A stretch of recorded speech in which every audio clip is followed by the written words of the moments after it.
It's good to connect. It's good to be here, especially with all that's going on.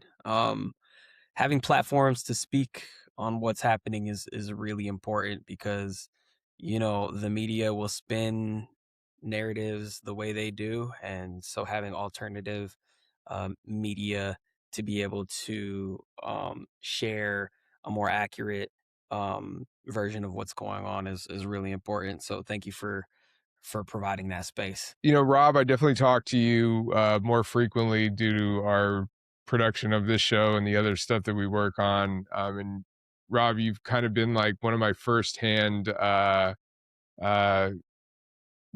speakers, conduit for what is going on in Minneapolis. And, when you told me, we were kind of brainstorming about like, maybe we could do an episode, kind of like amplifying and spotlighting what was going on. And you mentioned that there were a lot of not only people who are activists and who are really working on the ground to just, you know, stand up to these atrocities, but a lot of them are artists too, which is like so great. And I feel like it's such a, you know it's been interesting to see how quiet generally artists on a national scale have been about this. But tell me a little bit about what your experience has been like, Rob, just being here on the ground, and what the last few months have been. Yeah, I mean, thanks, Sean, and thanks for helping shine a spotlight on some of the stuff that's been happening. I think it's best to like have on the ground people, kind of transmit out to the world what we are actually seeing in real time, because you can get less, media distortion, which I'm sure is something that we're going to talk about. Um, yeah, it's hard to summarize. I will say, coming out of like the uprising post George Floyd, which I was also heavily involved in, just basically by proximity and having like a sense of decency and empathy. I was in that very first march that led to the precinct being burned down. I didn't go all the way to the precinct, just in case anyone is listening that shouldn't be hearing that. Um, but what I noticed at that time that is still true to today, well, there's a lot of parallels, but the activist community in Minneapolis has a huge overlap with the artist and musician community in Minneapolis. I don't know that that's necessarily unique of other places, but it's something that really, really stands out. Tufawon is one of the best examples of that, of really putting himself on the line, putting himself in danger at some points, not just in this protest and not just in the George Floyd protests, but for a lot of different issues, like being a water protector. And I'm sure we'll talk about a lot of that. But we also have people like Mary D, who was like a medic during George Floyd, like a street medic, who actually was arrested, I believe, by Hennepin County Sheriff's Department during the ICE protests and in a really brutal way. So I've just seen everywhere like artists in our community really putting themselves on the line and really being the leaders in this resistance, which is amazing because they already have a network, they already have a lot of influence, and yeah, it's just really prominent, and it has been in the past, and it continues to this day. I really want to shout out this group, Brass Solidarity, which is like a community band of, it's like a brass band, as the name suggests, that have been playing, I don't know, for years now, every Monday at George Floyd Square, which is, the autonomous zone that kind of popped up after the killing of George Floyd, has been kept up to this day. But they've been really amazing and really inspiring. They go to all sorts of different events and protests, and play really beautiful brass music that can be played anywhere and brought anywhere. And the type of songs that they're playing are like a lot of it is in the civil rights tradition of like all those classic songs that you might hear like the Staple Singers singing, or Sam Cooke, and just a lot of like also songs that are in line with like the tradition of Woody Guthrie and like folk music for the people. But there's tons and tons of examples, and so many artists that I probably won't have time to name today, but lots of mutual aid, lots of like concerts and benefits. I mean, obviously everyone probably saw Bruce Springsteen coming to town with Tom Morello, which I'm sure we can talk about. That was great from a national level, but there's so much going on the ground here with local musicians as activists. And yeah, Tufa definitely being one of them up at the top there. Yeah, I mean, Tufa, speak a little bit about that. How sort of have you always sort of placed activism as a tenet of your artistry, or was there a point in time where you sort of had that part of your identity awakened, or has this sort of always been like sort of two parallel, not even parallel, but like singular paths for you in what you do? Yeah, totally. That's a great question. I mean, in my younger years and more formative years as an artist, not really as much on like protest level, um, getting engaged and getting training. I would say most of my experience came through the fight against police brutality during like Jamar Clark and Philando Castile. That's kind of when I started to participate in marches and rallies, and then started doing like freeway, highway shutdown style marches and stuff like that.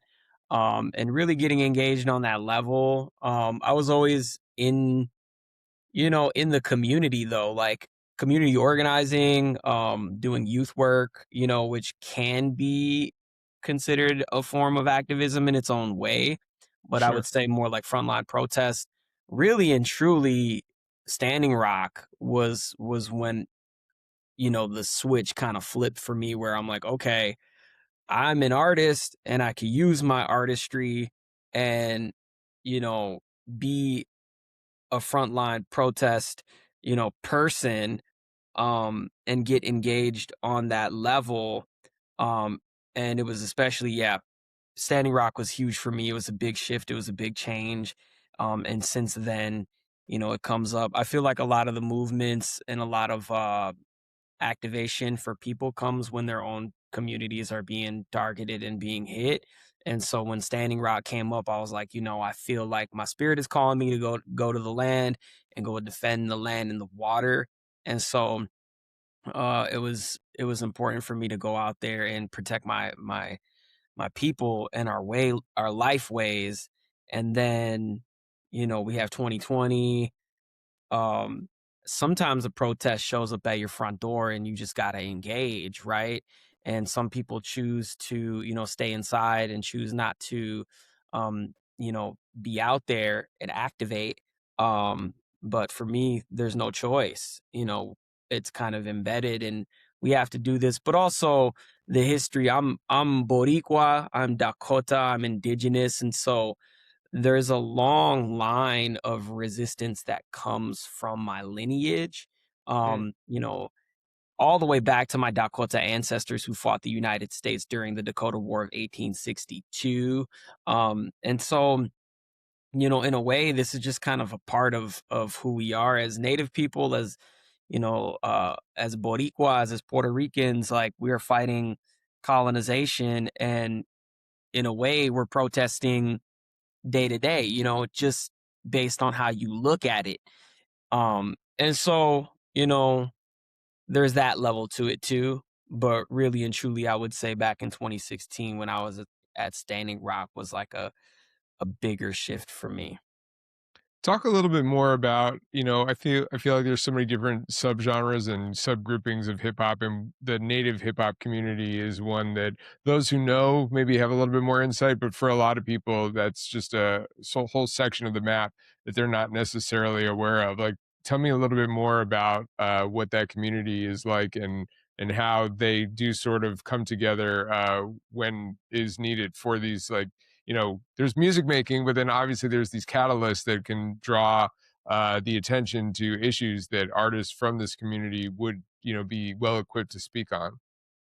Yeah, that's a great question. The indigenous community, I mean, there's a lot of people who are native artists who make resistance music, who make music that are, reflective of our lives. And I mean, there's so many different attacks on our community through this like whole system and state violence and missing and murdered indigenous relatives, or the attack on our lands, taking of our lands. I mean, it hasn't stopped since colonialism began here, and you can go back 500 years to, present day Puerto Rico or Borican, when colonialism came here and that fight kind of, was engaged. You think about the music that was made, like bomba, for example, is a tradition in Puerto Rican music, heavily African influence, but also influenced by the Taino people as well. And this is a music genre that represents resistance. And so our drum, even in our songs, when we show up, when we're at Standing Rock, for example, we're bringing our prayer songs and we're singing them on the front line.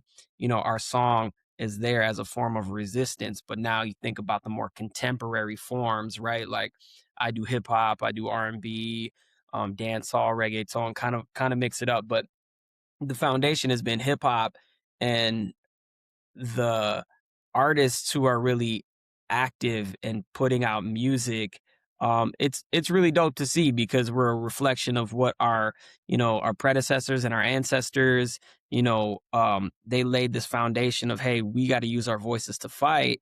So, we're going to use that. We're going to do that in our music.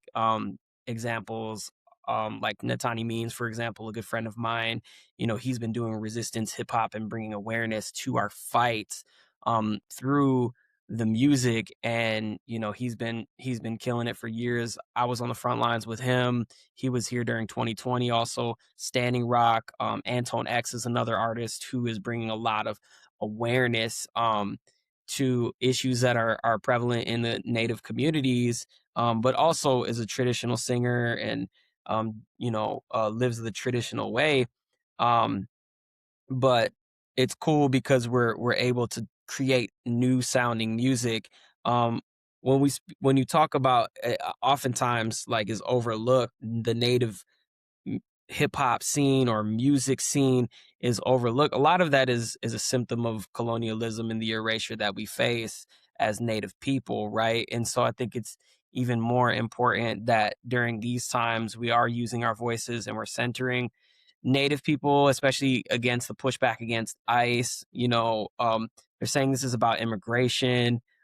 We are saying, as first peoples of this land, right? Through our music, and through our voices, we are saying we love our immigrant relatives. Mm. This whole country was built off of, first, the stolen labor of Black African people who were enslaved, and the indigenous people's stolen land, as well as immigrant populations who moved here and came here. And so, we're 1% of the population. Everybody else came from somewhere else, right? And we love how multicultural it is. We love how, so many different uh, cultures are represented, and that's really beautiful. And so as Native people, we're like, hey, like, this land, we share our land. We were taught through our principles as Native people that sharing is a part of who we are. Nobody owns the land. We belong to the land, Mm. and so we use our music to talk about these things. And yeah, I think it's cool that so many Native artists are also getting more of a spotlight. During Standing Rock was huge too, right? And I think, yeah, it's cool to see, and I want to see more of it for sure.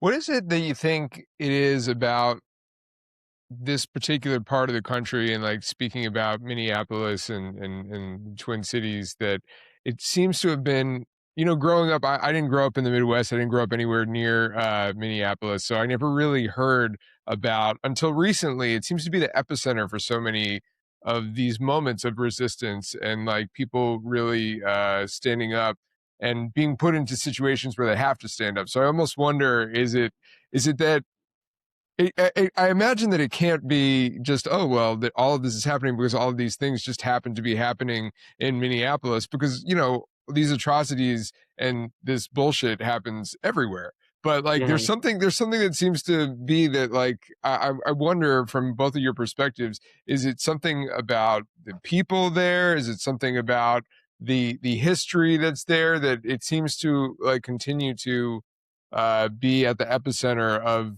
these important moments in our culture and in our history.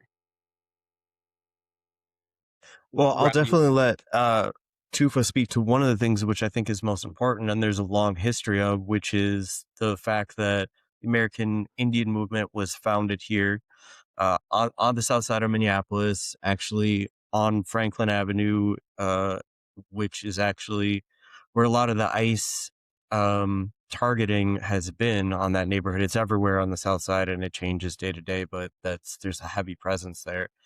And it was actually founded because of the police brutality that was happening against Native people. So I'll definitely let Tufa speak to that. So I think that's one huge reason. So like there's been generations of resistance of government occupation and oppression here on these lands. And the activist communities here, I know the modern versions have definitely taken inspiration and gotten so much support from that community. And I can't overstate that enough. I think the other thing is, yeah, that we've had, you know, Tufa had mentioned Jamar Clark, Philando Castile. There were a lot of headline grabbing police murders that had happened here, and the activism that was born after that. And almost, you know, like, I hate to say, but the more it happens, the more tightly knit the organization of the resistance in the community becomes. And so we just have a lot of experience in it. So I think that's something that definitely has impacted. The other thing that I think people don't actually talk about, maybe they joke about, but you know, this idea of Minnesota nice, which a lot of times is just like passive aggressive bullshit. There's like, it's just a different way of being an asshole that like someone in Brooklyn would be, you know, it's just like different. However, you know, we experience really intense storms here, like unbelievably sub-zero temperature winters that are sometimes colder than in the Arctic Circle. And so that actually brings this weird kind of solidarity and community that's almost like just natural. It's just like human instinct. So like, you know, the grumpy guy that might have voted for Trump in the first term, but has a big ass like snow plow. Uh, he will go and do all of the neighbor sidewalks just because like it's a thing to do. And then like, you know, his neighbors who are like, you know, maybe like cool hipster people would see him get stuck in his truck and they would go shovel him out, you know, because it's just like the thing that you do in Minnesota. That's part of our culture, is this neighborly type of culture that I really feel is unique. I've mostly lived in Minneapolis my whole life, so I don't have a lot to compare it to, but I definitely know that that's true. And that is just so exaggerated when there's like an emergency happening that's not just a blizzard. And I think the other thing that's really important to note is that a lot of people don't realize that there are like these like church communities, like Lutheran people specifically, like Quakers, in Minnesota that we have a large population of, that had came from Europe, you know, probably trying to escape their own forms of like oppression and stuff that was happening in Europe at the time. And they were immigrants and they really care about other immigrants, and like have done a great deal of like sponsoring um like war refugees that have come in, you know, from Somalia, for example. And those communities were embedded here and supported, which I think is like not always the case. And so I think all of those things kind of like coalesce into this unique blend of like resistance and tradition of resistance and caring about your neighbors, and just experience and organization. So I think that's kind of what makes us unique, and why you're seeing what you're seeing today. Yeah, I mean, it's notable that not only do we have these like supremely well organized examples of activism and resistance, but to your point, it's happening in the most brutal weather conditions ever. It's like as if not to, you know, as if to underline just the severity of these circumstances. When I see these things, and I've never, you know, grown up or lived in places where it's that cold, so I'm just like, wow, not only are they doing this, and this is so difficult to navigate, but they're doing it in like conditions that would be tough to do anything. I would feel like it'd be tough to go to the fucking grocery store. You know what I Yeah. mean? Just to run errands, let alone, you know, facing opposition and oppression. So that's like it's just something that I've always been curious about, and observing that from afar and through, the screens, as we all have more of a purview into localized events now due to Yeah. social media and things I like mean, that. 50,000 people came out, I think is the estimate, that first like major protest downtown, and it was like 20 below zero, not wind chill, probably like 30 or 40 wind chill. So yeah, that really says something. I've heard other people say that it was even more than 100,000 people, but I don't know. I don't even Yeah, know how they. I'm I sure don't. that's closer to that. That's what it looked like. Right. Yeah. I don't know what metric they use to measure how many Yeah. people came to a protest, but There's yeah, a guy with a notepad. He's writing down. He's Clicker. like, yeah, counting, Yeah. got his clicking. clicker. Yeah, exactly.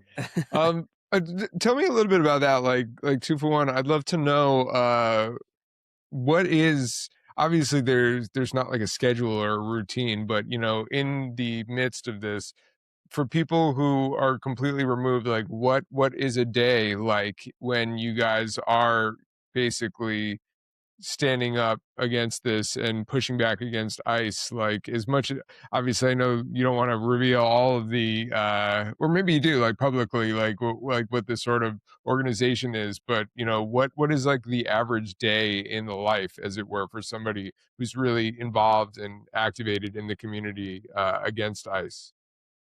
Yeah, I mean, this protest effort is a lot different than anything I've ever seen. A typical protest, you'll see a crowd of people, marching or in a protest site, and then there's a line of police, and they might disperse, throw tear gas, whatever it is. Um, this is different because it's widespread, and it's similar to the uprising after George Floyd was murdered, in the sense that this is also what that was also widespread, right? It was Mm, across the city because people were taking the streets, and they're like, okay, we're not going to just have a protest, a conventional protest, and that's it. And the crowd gets dispersed by tear gas and rubber bullets. They're like, no, we're going to spread all over the place. And that's part of the reason why it was so effective. Except for this time, it's ICE that's out there, and they're spread out into the communities and the neighborhoods. And so, um, the typical day for a lot of people, especially people who are doing legal observing, um, there are rapid response signal chat groups, and there are many of them, and they are regional, depending on which part of the city you're in. If you're in your neighborhood, you're going to be in your neighborhood signal group chat. Um, and then there's like a wider South Side one, and there's North Side, St. Paul. There's the different suburbs as well, and doing patrolling. I mean, me, I kind of hop around and do different things. So part of what I do is I'm covering stuff with my own social media and being a voice for my people and using my platform to bring awareness to what's actually happening on the ground. I'm also going to the marches, going to the protests, going to the federal Whipple building, as well as patrolling. And so I've been activated in a lot of different levels, even a mutual aid as well, like assisting with mutual aid. So a typical day, I get together with my crew, and we go down to the Powwow Grounds coffee shop, which has been one of the many mutual aid hubs mm. across the Twin Cities, and they have been almost like a perfect framework for how mutual aid should work. People have brought in physical donations as well as monetary donations. And what they have been doing is providing food and supplies for not only people who are observing and protesting, like tactical gear and things like that, but also food for families who are um, stuck inside of their houses because they're afraid to leave their house because of ICE. They may have lost their job. And so they have been really active in um, getting resources and distributing those throughout the city, and also partnering with different nonprofit organizations that distribute supplies, food, groceries, um, and what have you. And so, Yeah, my typical day is, if there's a protest going on, I'm gonna show up at the protest. If there's not a protest going on, I'll likely just be out on the streets and, patrolling with my people and the rapid response groups. And ICE spottings have been more active during the peak. Even though there's still a lot of ICE presence, who we don't really know the number right now.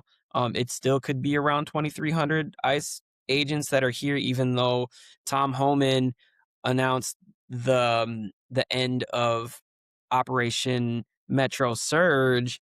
We're still seeing a lot of ICE activity on these Signal group chats, whether it's here in Southside Minneapolis or it's in Columbia Heights, St. Paul, wherever. So they're still very active. They're going in and out of the Whipple building. We're seeing them staging. We're seeing them.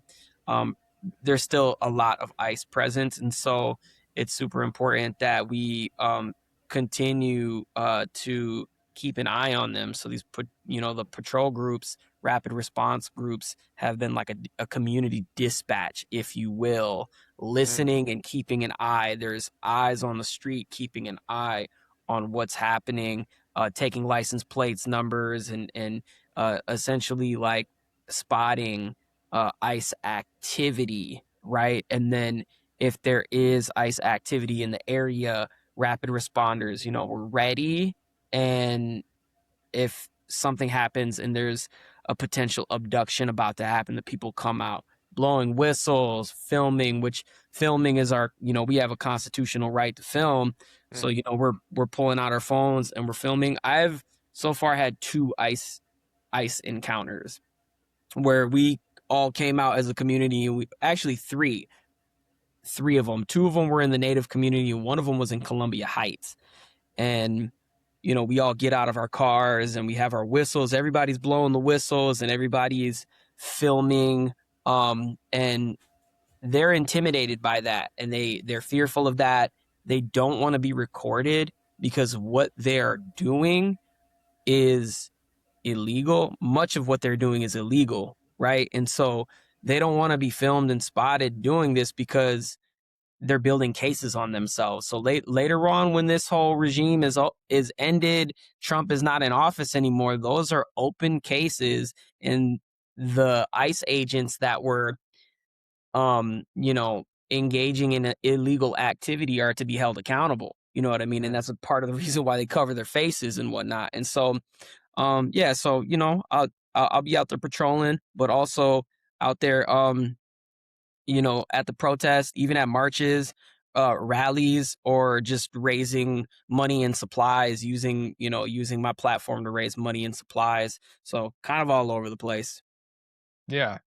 So what is the current, we're recording this on February 18th, and there's been, a sort of national dialogue that the messaging that I've seen is that, basically, to put it simply, that ICE is being moved out, like that people are, the numbers are decreasing. But I know that there can often be a disconnect between what the media messaging is on a national scale or even on a local scale versus what is actually the reality there. So as it stands now, where are we at with things, and what should people know about the current state of what is really happening on the ground in Minneapolis? Yeah, for sure. I mean, until we see ICE completely out, Operation Metro Surge is still here. We don't know the numbers, but we are active in rapid response groups and patrol groups, and we are still seeing hundreds of ICE vehicles coming in and out of the federal Whipple building. And so it's active and it's there. I think they are changing their tactics and their strategy, right? It's easier for ICE to spot people who are alone, maybe taking the bus to work, right? And so they're I believe they're trying to go to different communities who are less resourced and less trained. That's why they're moving further out into the suburbs. They're trying to go to like deep like suburbs, right, where there isn't as much mutual aid and there isn't as much training for people, and they're trying to spread it out. And I think they're also trying to, this speaks to more of the nationwide ice problem. And this is why it's not just about ice out of Minnesota. No, it's about abolish ice, because I do also believe that they are spreading out throughout the nation, strategically trying to be more incognito about the way that they move. They have been changing how they even look. They're going to restaurants in plain clothes, posing as civilians, going to grab something to eat at a Mexican restaurant later on, getting whatever intel they need, going back, suiting up, coming back to that same restaurant to abduct people, right? And so they're wearing regular clothes that we normally wear. They are wearing whistles around their necks to blend in. They're putting anti-ice bumper stickers on their vehicles and what have you. And so they're really just smartening up their tactics. And that's why it's really important that we don't let up and we don't lose momentum in these moments, because if we do lose momentum and we get comfortable, we are at a greater risk and we are more vulnerable in these moments. ICE hasn't left, and even if there was 500 ICE agents, some people will be like, "Oh, that's great, we won." No, we didn't win, because No, if there's that's not 500, good. Right. Yeah. that's terrible, right? But also the thought of, okay, we had 3,000 ICE agents here in the Twin Cities, right? And we handled that. They didn't expect us to handle it that the way we did. Um, the administration wanted us to uprise like we did in 2020, and they were expecting us to raise hell. Mm-hmm. And we knew they were trying to trap us into that. And that's why this has been a very peaceful response, because we were like, wait a second, we know what you're trying to do. We're not dumb. A lot of these Trump people are really stupid, right? And we're like, oh no, we're not dumb. We're actually not gonna take the streets and burn shit down. That was an effective strategy in 2020. This time around, it's different, because they're trying to invoke the Trump administration is trying to invoke the Insurrection Act and declare martial law and deploy the federal military onto U.S. soil so they can break into people's houses and violate our Fourth Amendment, our constitutional rights and whatnot. And so we were like, no, we're not going to do that. We're actually going to respond to this in a totally different way, in a really strategic way. And they weren't anticipating that. And they were like, oh, snap, like Minneapolis responded the way they did.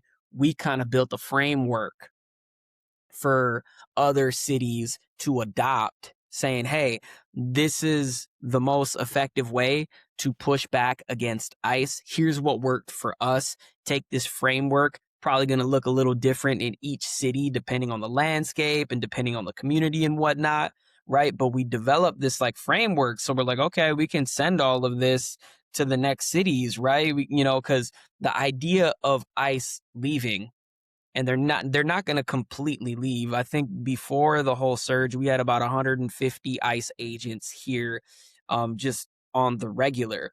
But the idea of 3,000 ICE agents leaving Minnesota and going to a different community that might not be as skilled and trained and resourced is fucking terrifying.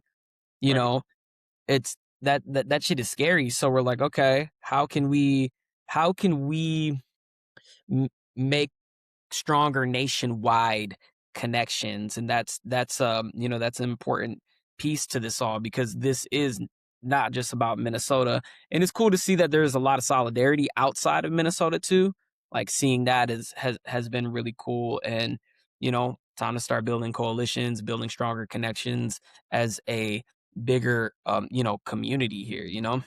Yeah, I mean, and I feel like that is one of the benefits to the age of if I can single out one benefit of like social media, the most treacherous thing that we live with in our psyches these days, but it is definitely a great tool for communication and for spreading that information. I wonder too, and I don't know if you guys have any insight to this, but like, I wonder how many of the ICE agents that are in Minneapolis are actual local Minneapolis versus are they? I'm clearly they're wearing masks, they're protecting their identity. It's not like you guys had a meet and greet where you got to know where everybody was from. But do you sort of get a sense that these are people from the local community, or does it seem like these are people?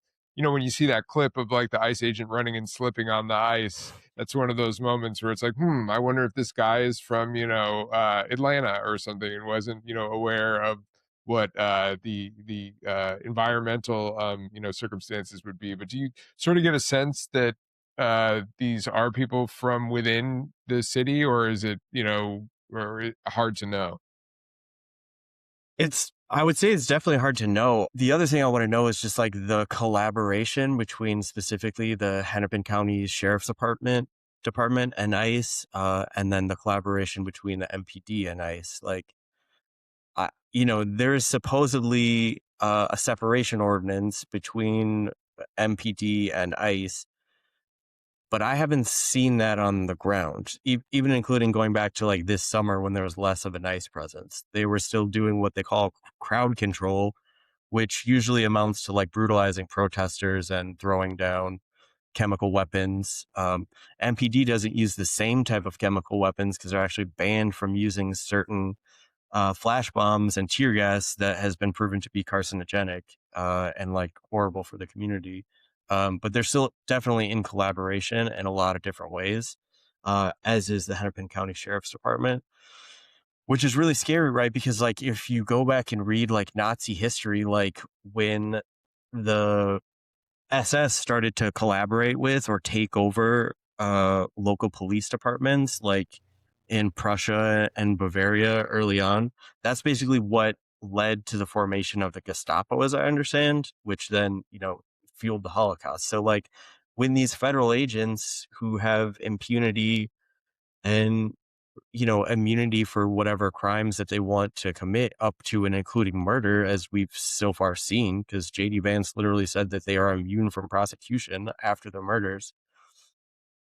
It's really scary to think about that. So a lot of them definitely are from out of state and probably couldn't handle the cold. And I was kind of loving that it was that cold when they were up here, because kind of like one of the things that happened in Vietnam is like the US didn't know how to navigate through the jungle type of terrain, much like, people from, the South maybe don't know how to navigate 20 below temperatures or, frozen solid ice everywhere. But yeah, it's hard to say, because, they're all anonymous, masked people. But I mean, to give you some reference, I think the St. Paul Police Department has like 400 total officers.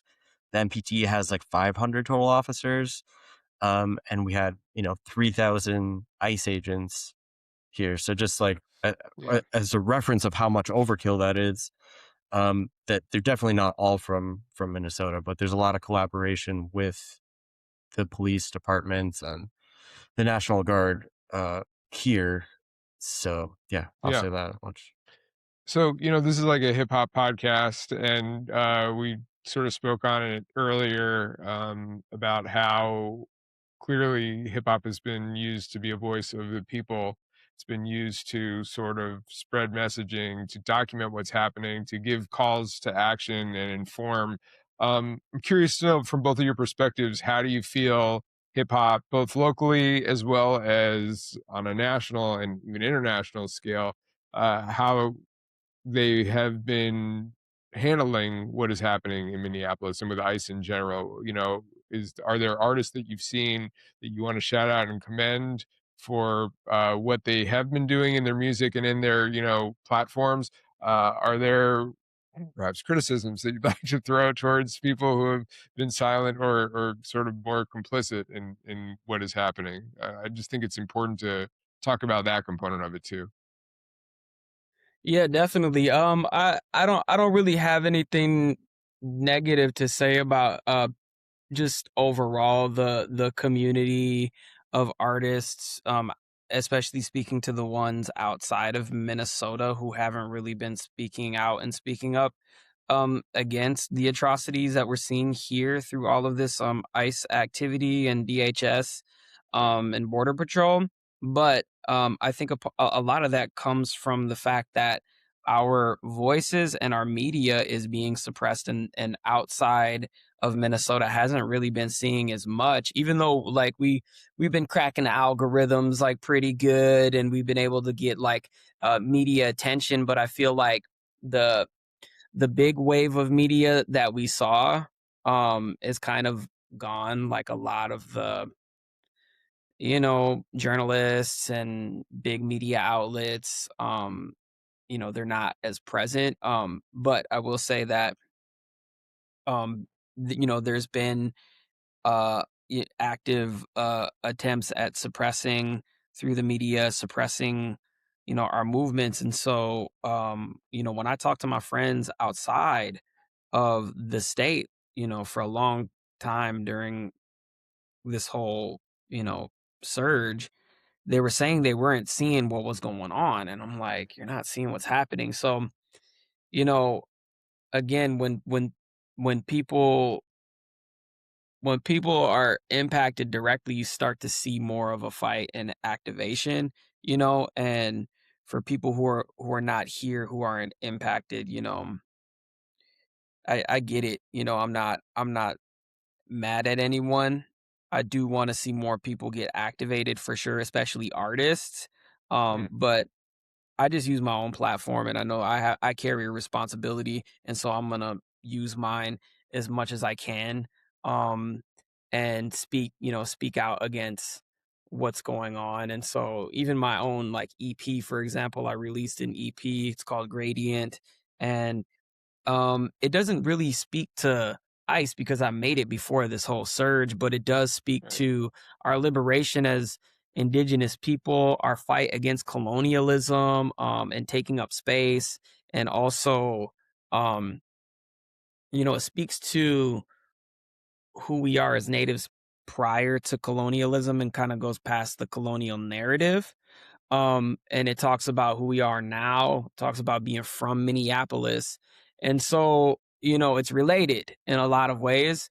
And from my Bandcamp sales, I've just been donating any of my Bandcamp sales to mutual aid efforts, Mm, and so in Minneapolis, I know I see a lot of artists who are using their own voices to stand up and stand against fascism and ICE, and doing concerts and benefits and getting active on the ground and showing up to protest and all of that. And so, you know, I'm inspired by that, and I'm gonna keep on focusing my energy on that, because that's what I'm going to do. And I'm gonna keep using my, even if Metro Surge is done, I'm gonna continue using my voice and my platform. And I made a song, and it's a protest anthem that's unreleased, and a part of me almost felt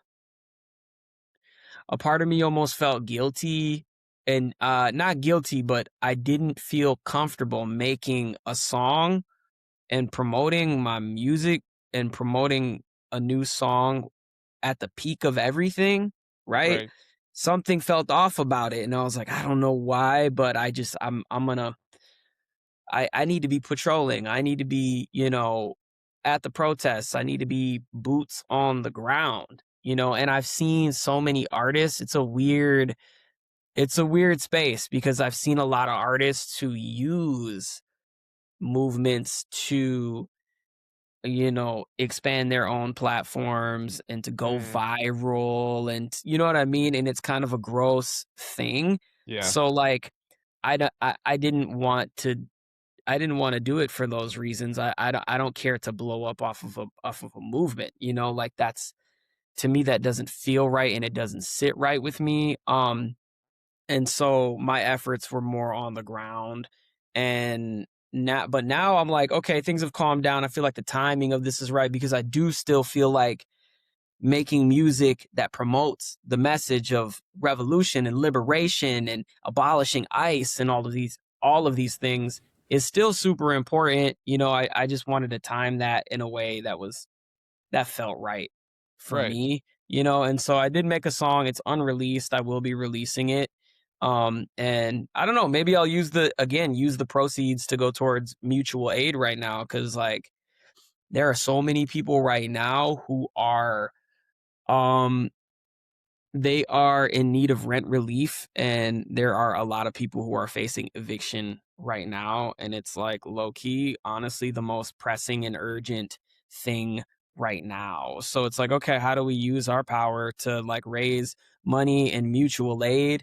There's also March 1st, there's a rent strike, and union organizers are essentially trying to get at least like 10,000 residents to pledge to not pay rent. Um, Tim Walz has not approved any type of rent moratorium that would help residents who are facing eviction right now. Governor Tim Walz, Mayor Fry. I mean, the local government has not been doing shit for the Mhm. people. It's wild. They have not been doing. They have been having press conferences, and that's like it. Like Mm. literally, Smitten Kitten is a sex shop in uptown Minneapolis, and they have done way more for mutual aid and helping the community than the government has. So I just wanted to speak to that real quick, because the local government isn't doing shit. Mm. Let me ask you guys this. I think two more questions here. How are you finding joy? What are you doing to sort of stay positive and, I guess, in the best way to say it, or the best version of it, distracted? You obviously don't want to get too just like distracted to not keep your eye on the prize, but it sounds like, and I've had conversations with Rob about this. It can very much feel nightmarish at times. What are the things that are keeping you positive and keeping you just hopeful, whether it's through the things that you're seeing amongst the community that you're building with, or just other things that are bringing some sort of light into your world in these incredibly dark times? Well, I will say, even related to that last question, and Tufa, I want you to hear this too, because music for me, like protest music, has been so cathartic and like fills me back up after I had like a dehumanizing experience, conflicting, getting in the face of a cop or whatever it might be, uh, seeing horrible shit that you can't unsee, and then hearing musicians reflect those times specifically has been so impactful for me. It really like keeps me wanting to go back out and protest and do mutual aid and everything. And I do want to shout out actually a few artists that in your neck of the woods, Sean. So Reverie, Coyote, Bamboo, the Yep. Neighborhood Kids, all LA artists who have put out some really, really amazing hip hop in resistance to ICE. That's really smart and has like really helped keep me going, and all the local artists here who have been putting on shows. Uh, Shout out to Mickey Breeze and Jada Brown and Lady Midnight, who recently put on a show for that ACLU. Maria Issa was a part of an awesome Ice Out fundraiser that was here recently. Muja Messiah, who's like a local MC, has a great song called Ice Age. He has another related song you should check out called Somali Homies. All that stuff has been really impactful on my positive perspective. The other thing that's been really impactful for me is I've been volunteering at a church where I'm doing like packing food for people who are afraid to leave their house. So there's this church here that's delivering it's 5 minutes from my house. It's DHH Church, and they're delivering up to 1,200 boxes of food now every Wow. day Wow. to people and so even if it's just like me lifting a 50-pound sack of potatoes up and down the church stairs over and over for 2 hours in the sub-zero temperatures, it's good for my body, and it grounds me. So there's that. And then just being in the community, just like going out where there's people gathering. Smitten Kitten is a great place, that Tufa mentioned. Powwow Grounds is a great place that Tufa had also mentioned. So definitely support those, and we'll put links, in the show notes that people can support and in whatever ways they can. I also just want to mention, and Tufa can probably speak to this more too, that I've been now volunteering a lot at the encampment that Dakota and Lakota leaders have set up outside of the Whipple building, like right across the highway, at this cold spring, which is like a sacred site. And they're kind of like taking back the land, and they're having this beautiful like community mutual aid that's like something I've never seen before. I mean, it's similar to like what popped up in George Floyd Square, where it became a hub of community and grief and prayer and mutual aid.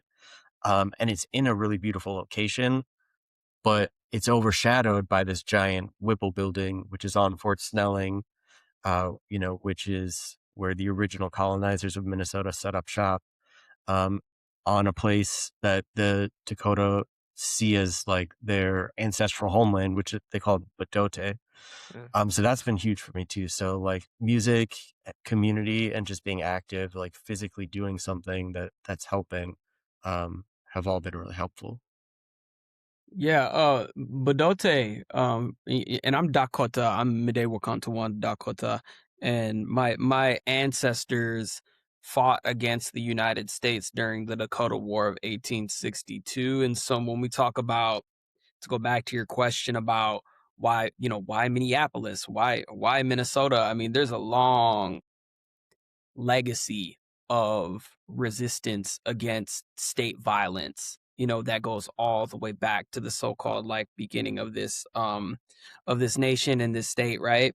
But Badote is where the Minnesota River and the Mississippi River meet. And at this confluence is where our creation story is. So this is the where all creation begins for Dakota people, which is right next to Fort Snelling. And Fort Snelling is a military fort, but within that military fort, there was a concentration camp for my ancestors, and many of my ancestors were killed there. And then we were exiled from Minnesota as well. And so we were exiled and pushed onto reservations.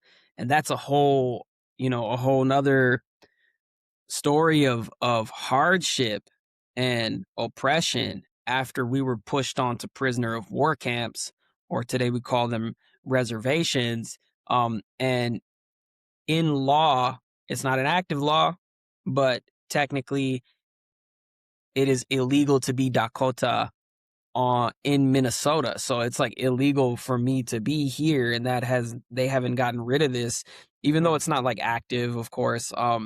But still, like after that exiling. And so long history of resistance and struggle against the occupation.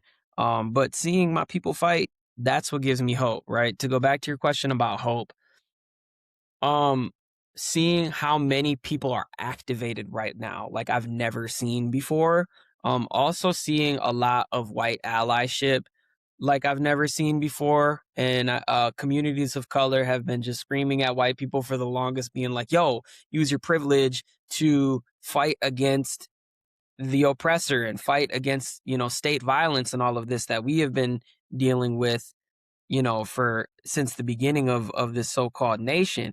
And so seeing that is pretty cool because a lot of white people are really taking on more of a front line, using their own whiteness as a shield, right? Mm. And taking on these frontline like roles.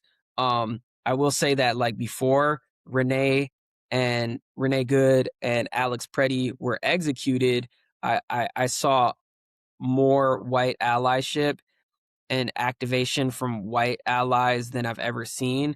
But there's also a lot of activation that happened with white people after Renee Good and Alex Preddy were murdered. And it's because they are white too. So I do want to, shed some light on that. When Keith Porter, a black man who was murdered by ICE, there was like no media attention. Right. And when Renee Good and Alex Preddy were executed, there was a lot of media attention following that. You know what I mean? And so I did want to shed some light on that because there is a white savior complex that we do need to unlearn in this country. Right. And It's important to talk about that.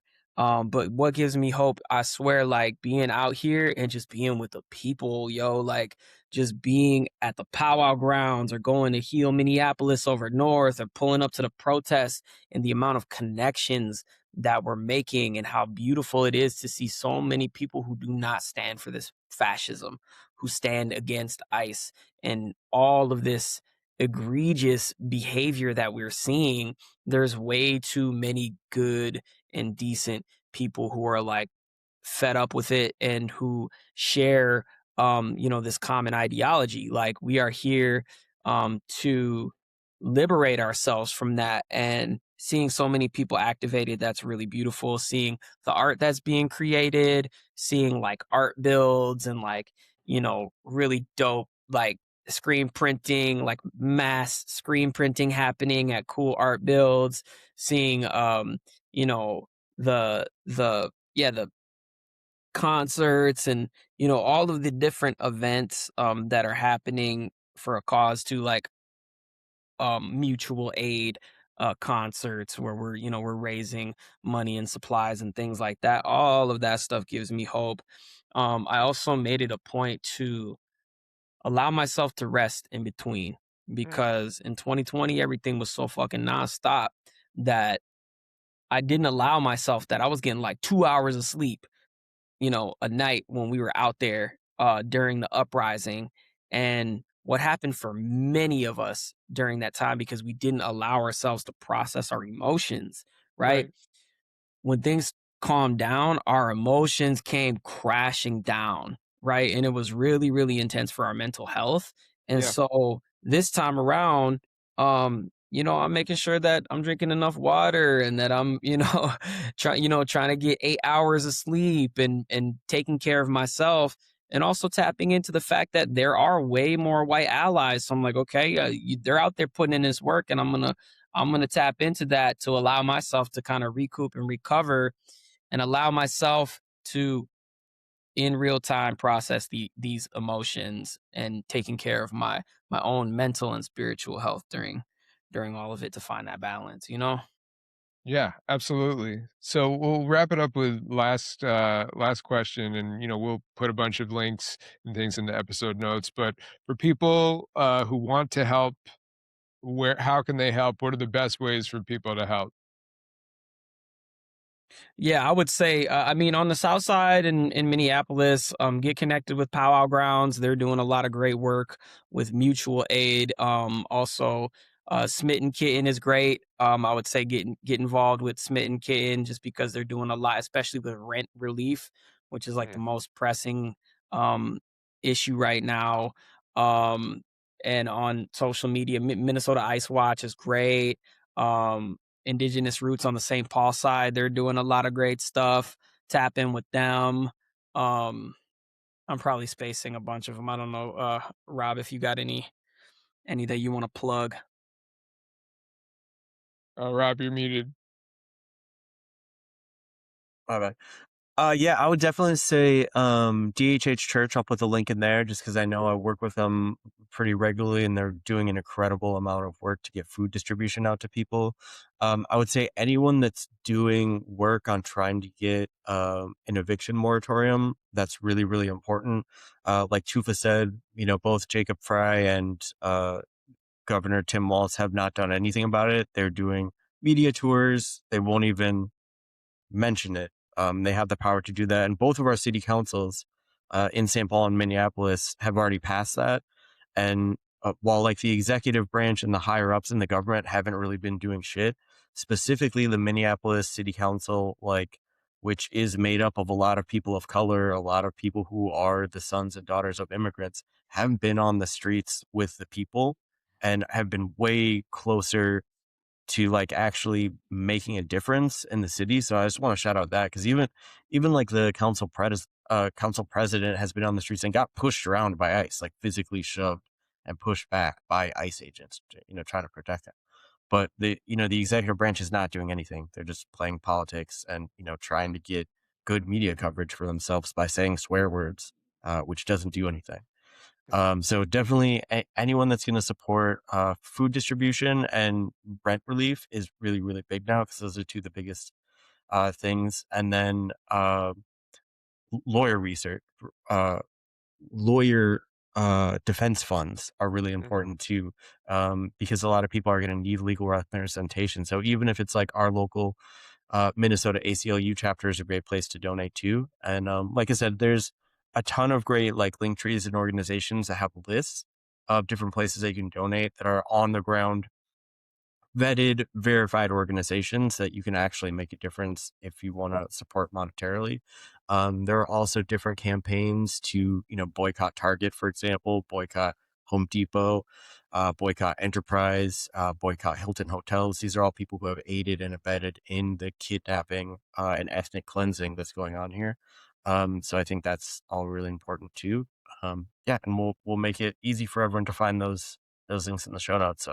So thank you, Sean, for having us on and shining some light on this. I know it's not as hip hop centric as most of our episodes are, and we But should it all maybe is. get It together is. to But Yeah. You got a hip hop artist here, yeah, and we're all like in our 40s now and boom bap rap nerds, so we could definitely potentially do another episode that's a little bit funner at some point. But I appreciate you having us on. Really, I think it's helpful. Yeah, I appreciate it as Absolutely. well, man. Yeah, likewise. It's an honor and really great to be able to speak about this and use this platform to reach people, because I know, I'm in Los Angeles and there's obviously just as much of this fuckery happening, but I still feel that I could learn so much from hearing about what's going on in your city. And we have people who are listening and people who regularly tune in and watch and, are tapped in with the community all over the world. So I just think that this is a really good way to spotlight and provide a voice to people who are actually on the front lines of this resistance and, making sure that we're touching on things.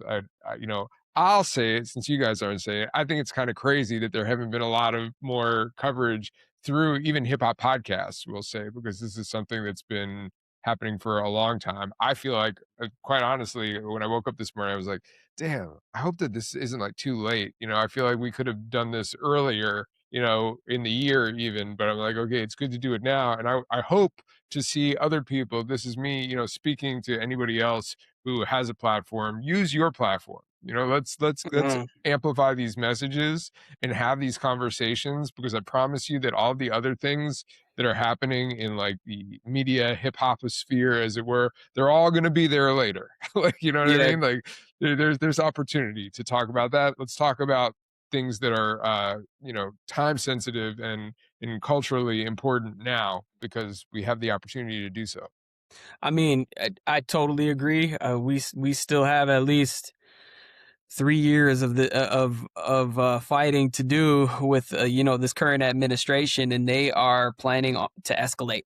You know what I mean? And so it's still good timing. There have been some podcasts that have been covering it. I was on allhiphop.com, and I did a segment, and they we did pretty much the same thing. And so that there are some podcasts out there that are covering it. But yeah, you're right. More awareness, um, and just the fact that you know, uh, this being a hip hop podcast, hip hop has always came from a place of resistance, right? We go back to talking about like resistance and the youth of New York City, black and Puerto Rican youth who created hip hop out of resistance and fighting a system that rejects them, right? We're able to speak about this same oppressive system on a hip hop platform is a reflection of that, going back to the roots of hip hop. You know what I mean? So again, honored to be here. Thank you for having us and giving us a space to speak on what's happening on the ground.